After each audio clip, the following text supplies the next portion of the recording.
José Ramón Pin, buenas noches. Sí. Yo no sé si estos son promesas que no se materializarán o si se materializan, ¿de dónde vamos a sacar el dinero? ¿Tenemos dinero para todo esto? ¿Para pagar lo que Torra pide, por ejemplo, a los padres que están en casa cuidando de los niños? Bueno, tendremos dinero. Lo que pasa es que en el caso de el señor Sánchez se parecen mucho sus cuentas, que va a tener que cerrar este año, a las cuentas del Gran Capitán. Ya sabe que Fernando el Católico estaba un poco alarmado con las cuentas del Gran Capitán en sus batallas en Italia. Y entonces le pidió cuentas, y entonces le dio unas cuentas que eran irreales, imaginativas, descuadradas, y por eso se llama las cuentas del Gran Capitán cuando no hay forma de cuadrar.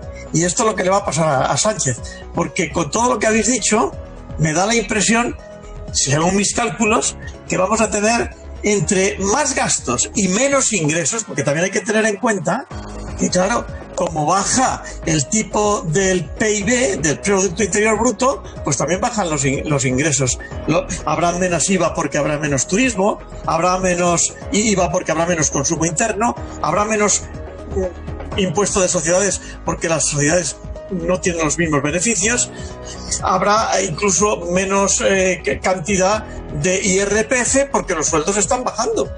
De manera que hay también unos 32.000 millones de euros que no vamos a ingresar. Es decir, la suma de lo que estamos gastando de más y de lo que estamos ingresando de menos son aproximadamente 118, 120.000 millones. Como habéis dicho, el SURE, que es un fondo europeo, nos ha prometido 21.000 millones, con lo cual nos quedan aproximadamente unos 100.000 millones. ¿Cómo se cubre esto? Pues hay dos caminos, tres en realidad. Primer camino, ir a la Europa y decirle, oiga, el MEDE, que es un fondo para rescate. Pero ese fondo de rescate te exige condiciones, por ejemplo, reformar las pensiones o contener los gastos de los salarios públicos, lo cual es muy difícil que haga el señor Sánchez, con lo que está diciendo siempre. Segunda posibilidad es ir a los fondos que han aprobado los 175.000 millones, 750.000 millones, que ha aprobado la Unión Europea. Pero esos fondos son para proyectos concretos, con lo cual no puedan venir aproximadamente hasta final de año o al año que viene o al otro. ¿Y entonces qué nos queda? Pues la deuda, porque siempre hay que pagar. ¿Y la deuda qué significa? Pues que va a aumentar la deuda. Como aumenta mucho la deuda, pues va a tener que tener casi 80.000 millones de deuda. Pero José Ramón, yo me puedo endeudar muchísimo, o querer endeudarme muchísimo, pero alguien me tiene que dar el dinero. Es decir, yo quiero vivir muy por encima de mis posibilidades, por necesidad o por gusto, y le tengo que pedir dinero a un banco que me lo da. El gobierno lo pide al mercado. ¿Hasta cuándo va a darle dinero al mercado o hasta cuándo va a darle dinero el Banco Central Europeo, que es quien está cubriendo esas emisiones de deuda del gobierno? ¿Hasta cuándo? Porque todo tiene un límite y todo tiene unas condiciones y un precio. Bueno, yo creo que en estos momentos el Banco Central Europeo está dispuesto a dar dinero mucho y barato. Claro, el nuestro. Lo que pasa es que eso supone que aumenta nuestra deuda pública, lo tenemos que pagar tarde o temprano. Y eso supone que si aumentamos la deuda y bajamos el Producto Interior Bruto, en vez del 100% aproximadamente de deuda que tenemos ahora sobre el Producto Interior Bruto, será el 120%. Y si alguna vez, por casualidad, los tipos de interés suben, que alguna vez subirán, España se dirige a la bancarrota. ¿Cómo van a hacer el presupuesto, Fátima? Pues en principio... le digo, tengo aquí a Fátima Iglesias y le pregunto, José Ramón, ¿cómo van a hacer el presupuesto? Porque claro, esto es la cuadratura del círculo. Un presupuesto... Yo estoy hablando de las cuentas de este año. Sí, un presupuesto, José Ramón... ¿Aún las tiene que aprobar? Sí. Claro, un presupuesto en el que hay 18.000 millones, solo 18.000 millones presupuestados para gastos del paro.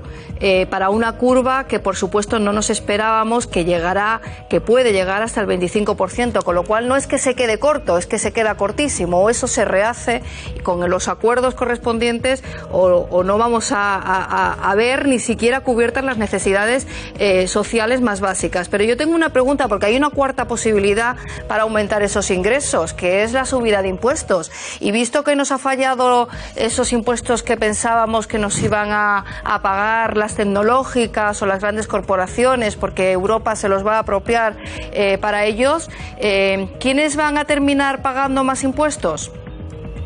Pues como pasa siempre en la clase media.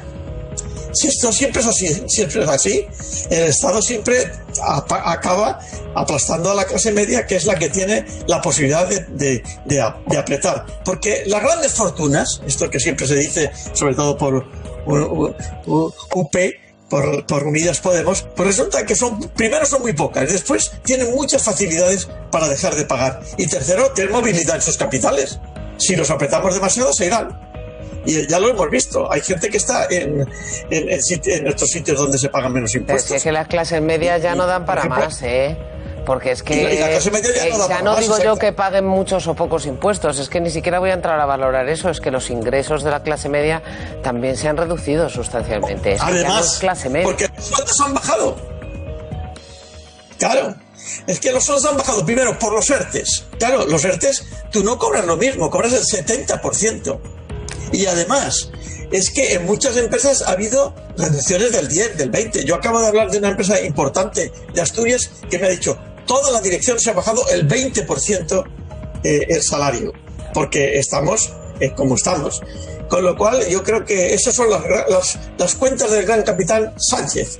Ahora, otra cosa es que al final pagará, pero nos va a dejar absolutamente endeudados, nos va a dejar cara a una subida de tipo de interés en el futuro muy difícil, y yo creo que hay que tener en cuenta una cosa.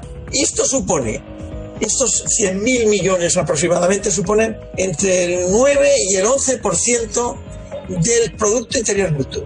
Y cuando eso ocurrió en 2011, el señor Zapatero disolvió las Cortes y convocó nuevas generales.